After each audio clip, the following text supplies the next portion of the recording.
শুভ সকাল বন্ধুরা, সকলকে অনেক ভালোবাসা এবং স্বাগত জানিয়ে নতুন আরেকটি ভিডিও শুরু করলাম। সময় হচ্ছে সকাল 11:30। আমি আর বাবাই একটু কাজে বেরোলাম। তো কি কাজে যাচ্ছি সেটা তোমাদের সাথে যেতে যেতে শেয়ার করব। ভিডিওটা দেখতে থাকো, আশা করি ভালোই লাগবে। আজ যেমনি রোদের তাপ তেমনি গরম। রাস্তায় বেরিয়ে বুঝতে পারছি যে কি প্রচণ্ড কষ্ট নিয়ে রাস্তার লোকজন গাড়ি চালাচ্ছে, বিভিন্ন কাজে বেরোচ্ছে। আর আমি দেখো না, একটা ওড়না মাথায় পেঁচিয়ে তারপরে হেলমেট পরেছি, তারপরেও যেন পুড়ে যাচ্ছি। এত গরম লাগছে। আমরা তো বাড়িতে থাকি, একটু গরম লাগলেই ফ্যান চালিয়ে দিই বা এসি রুমে চলে যাই। আর কত মানুষ দেখো কত কষ্ট করছে, সারা দিন তাদের কাজের জন্য হন্যে হয়ে ঘুরতে হচ্ছে, ছেলেদের বিশেষ করে, মেয়েরাও কাজ করছে সমান তালে।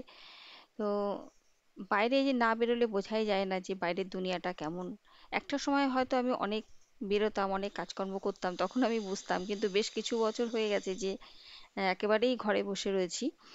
ঘরে বসে আর কি ঘরের কাজকর্ম করি, সেইভাবে যে রাস্তায় বেরোলে পরে রাস্তার কি যোগ বা দুর্যোগ সেটা অনেক দিনই উপভোগ করতে পারিনি। তবে আজকে বেরিয়ে সেটা বুঝতে পারছি যে কত কষ্ট মানুষ করে। তো চলো, বলতে বলতে তো আমরা এসে গেলাম। যেখানে যাচ্ছি তার আগেই ফিরিঙ্গি কালী মায়ের মন্দির পড়লো। গাড়ি থেকে নেমে একটু মাকে দর্শন করে প্রণাম করে নিলাম। তোমরা তো সকলেই জানো আমার ঘরে ইন্টেরিয়রের কাজ হচ্ছে, আর তার জন্যই আমরা আজকে চাঁদনি চকে এসেছি ল্যামিনেশন চয়েস করতে। তো এখানে অনেক সুন্দর সুন্দর ডিজাইনের ল্যামিনেশন পাওয়া যায়। ল্যামিনেশন চয়েস করে অর্ডার দিয়ে এসেছি। এখন যাচ্ছি লালবাজারে। আহ, আর লালবাজারে চোখ দেখাবো, তারপরে চশমারও অর্ডার দিয়ে আসবো। না, আমি যাইনি লাস্ট শুক্রবার। আরে ওই আর কি, যখন যাই ফেব্রুয়ারি। হ্যাঁ।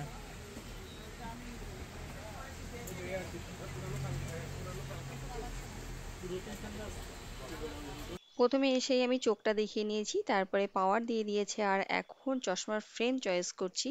তো একটা একটা করে ফ্রেম আমাকে পরিয়ে দিচ্ছে, আর আমি ছবি তুলে দেখছি যে কোনটা কেমন লাগে। তো আমি তো এখনো একটাও চয়েস করতে পারিনি। তোমাদের কোনটা ভালো লাগলো তোমরা কমেন্ট করে জানিও।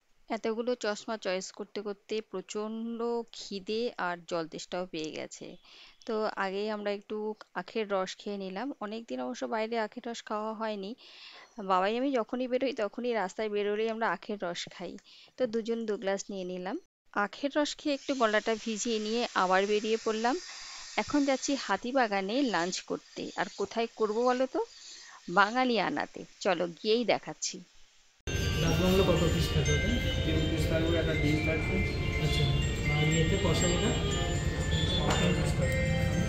ঠিক আছে, তুমি বিরিয়ানিটা দাও, আমি তোমাকে বলছি। বিরিয়ানি আর দুটো থামস আপ দিয়ে দাও দুটো। স্যালাড দেবো। স্যালাড লাগবে? এই তো চলে এসেছি বাঙালিয়ানার দোতলায়। আর এখান থেকে হাতিবাগানের মোড়টা দেখতে জাস্ট অসাধারণ লাগে। খাওয়াটা অর্ডার করেও নিয়েছিলাম। তো কি ছিল? বিরিয়ানি ছিল, আর একটা কাবাবের থালি ছিল, আর সাথে কোল্ড ড্রিঙ্কস। এইটুকু কাজ করতে বিকেল 4টে বেজে গেল। আর কি, বাড়ি ফেরার পালা। আর ভিডিওটা আমি এখানে এন্ড করছি। ভিডিওটা কেমন লাগলো কমেন্ট করে জানিও।